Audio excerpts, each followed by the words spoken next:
We begin with our third chapter, that is relation and function, and today we are going to start off with a very light topic.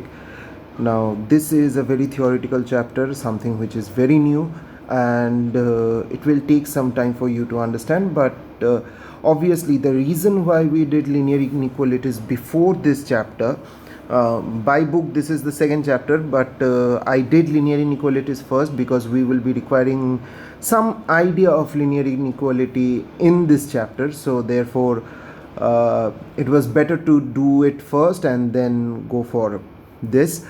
So let us start off slowly and steadily, because we need some time to understand. So I have divided this chapter into 5 different topics, and today is the first topic. Today is the first class and we are discussing Cartesian product. So let us understand what Cartesian product is. So basically, if A and B are two non-empty set, and then the Cartesian product of A and B is denoted by A cross B and is defined by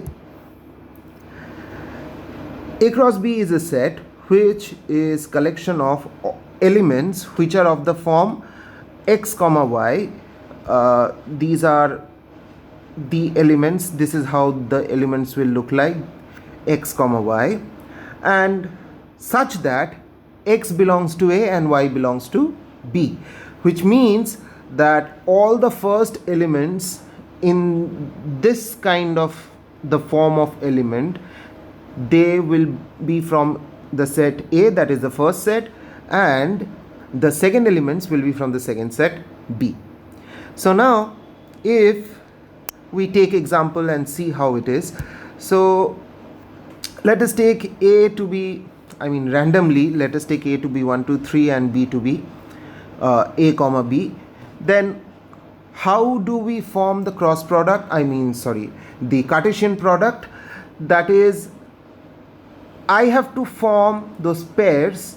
They have a special name, we are coming to it, and such that all the elements of A becomes the first element and all the elements of B become the second element, and each and every single element of A will have a pair with each and every single element of B.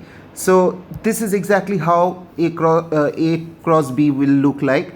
So you see, all the elements are of the form of a pair within first bracket, and I have 1 comma A, 1 comma B, that is combining the first element of set A with all the elements of set B. Then I have 2 comma A, 2 comma B, then 3 comma A, 3 comma B. So something like that. Similarly, if I want to write B cross A, it will come something like the same, but here B becomes the first set, A becomes the second set. So therefore the elements will look like A comma 1, A comma 2, A comma 3, that is combining the first element of set B with all the 3 elements of set A, and then B comma 1, B comma 2, B comma 3, that is combining the second element with all the elements of set A.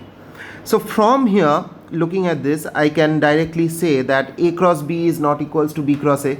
So the cross symbol looks like multiplication or normal multiplication, but it doesn't act like multiplication. So therefore Cartesian product is not commutative. So A cross B is not equals to B cross A, because they are two completely different sets.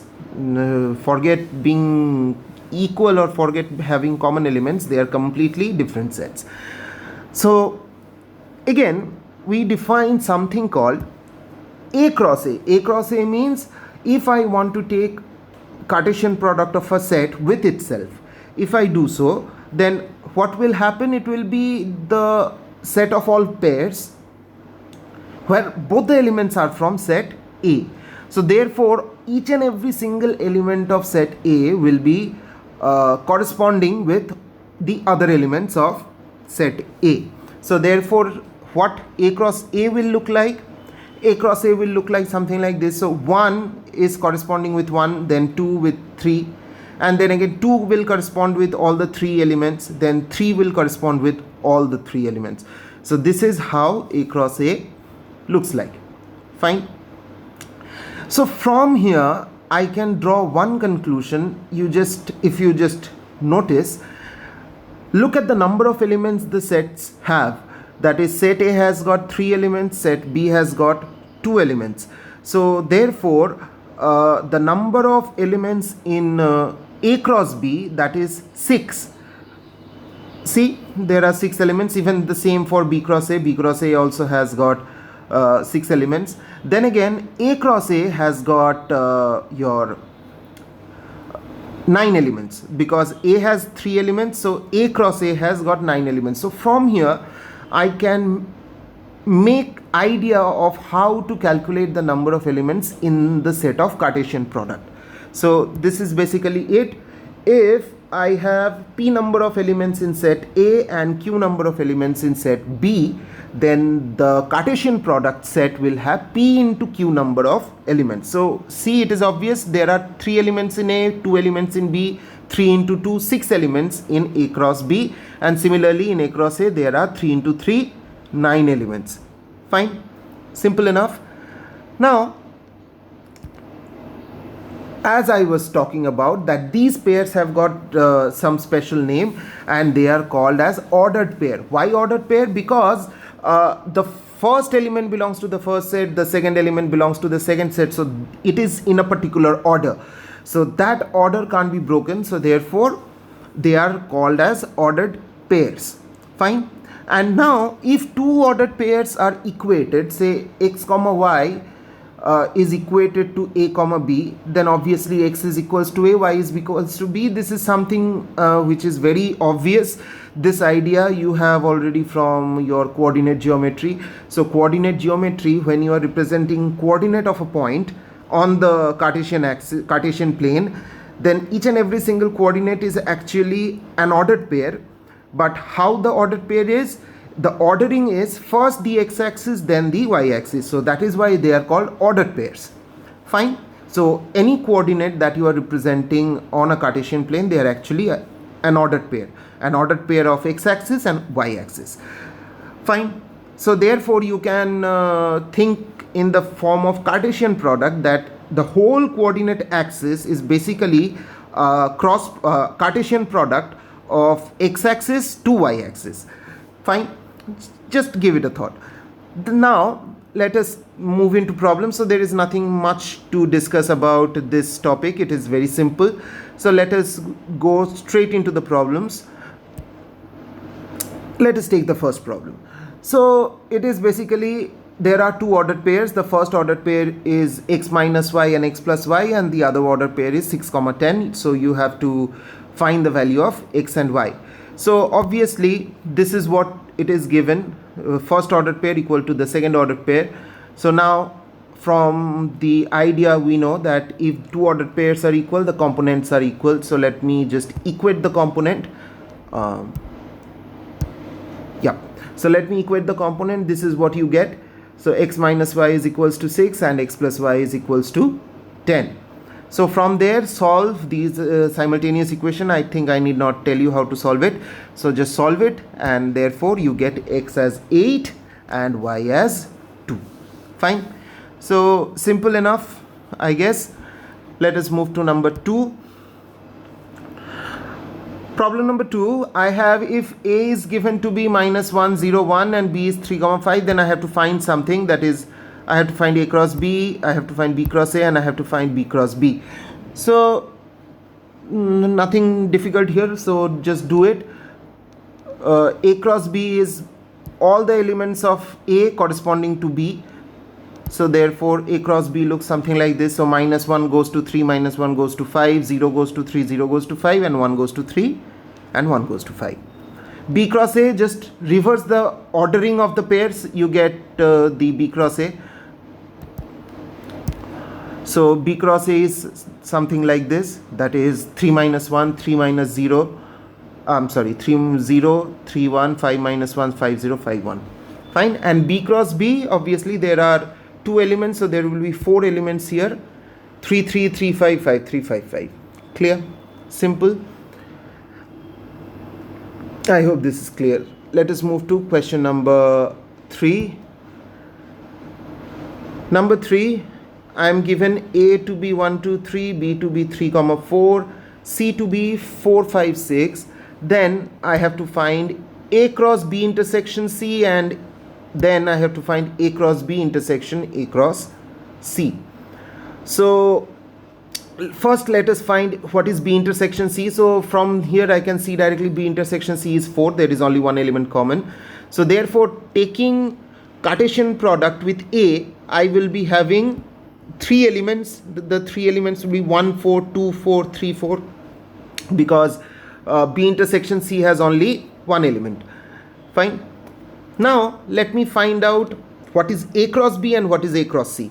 So A cross B, just check it. Obviously 1 goes to 3, 1 goes to 4, 2 goes to 3, 2 goes to 4, so on.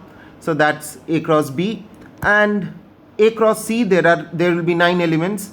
1 goes to 4, 5, 6, 2 goes to 4, 5, 6, and 3 goes to 4, 5, 6. So there are 9 elements. So from there I can see the common elements are all those elements having 4 at the end. That is the second element being 4. So this is it. So from here I can draw one conclusion. So what is the conclusion? The conclusion being that these two sets are equal. A cross B intersection C is being equal to A cross B